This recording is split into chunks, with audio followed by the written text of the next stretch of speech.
Right guys, just another video on PPF and a very quick video on PPF. This is for those who haven't seen the previous videos where we're really honest about how PPF works, and what we will say to you is when you're working with a template, you can't always get that perfect hidden finish because that template may not allow that, and it may be that the vehicle's an older vehicle and the templates were created back in the day and they're not the same as, say, a new vehicle which has a bit more development in it because PPF has become more popular over the years.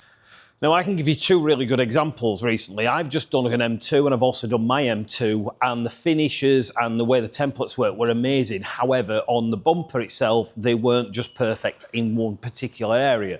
But this is being picky. They were actually still hidden. It's just you could see a slight, well, basically where the line didn't mar up as close as it could towards the headlight. And that's just what happens sometimes with the template, especially the older templates. However, we've also just done a Tesla, which is newer. PPF obviously is more popular, therefore the templates had more development in it, and it was unbelievable. The way I was able to stretch that film and angle those curves and manipulate that template slightly meant that you wouldn't ever know there was PPF on that whole car, and the client couldn't find literally anything and even had to check it was PPF'd. And that's just how PPF works, and we've mentioned that and explained that to every client before we ever do a job. We won't book you in unless we've explained it, and that's why I think we're one of the most honest about PPF. Now, what this video is to show you, this car has done multiple tours, events, and been everywhere for the last couple of years. And what I'm going to show you now is we're going to be replacing the PPF on this car because it's become a little bit tired in some areas. It's got the odd stone chip and there's been the odd issue with it from, well, just everyday stuff. And I'm going to show you how good PPF actually works.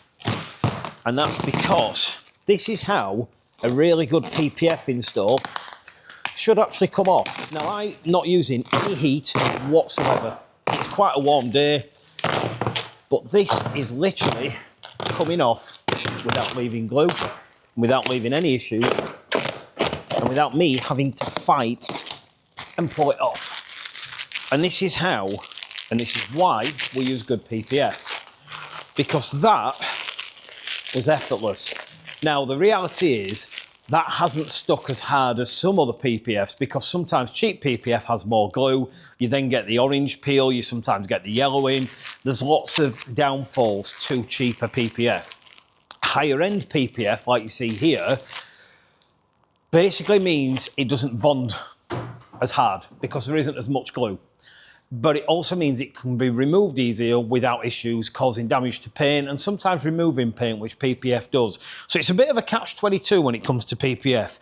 If you want to use a cheap PPF, you can find you won't get any edges, you won't get any bits that lift and need to be checked over or trimmed, and it'll generally have no comeback, which is why a lot of people do use cheaper PPF and not tell you about it, because they will not need to see you for a 2-week checkup, and they will not need to basically ask you back, or you will not have any issues with that film and have any comeback to that company. However, that's not what we want to do.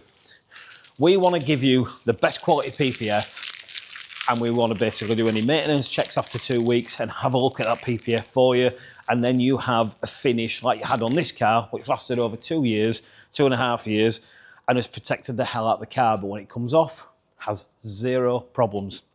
And that's just a little bit, again, about PPF and why I think we're one of the most honest companies in regards to PPF, where we'll actually give you every bit of information you can have before you even book in for an install.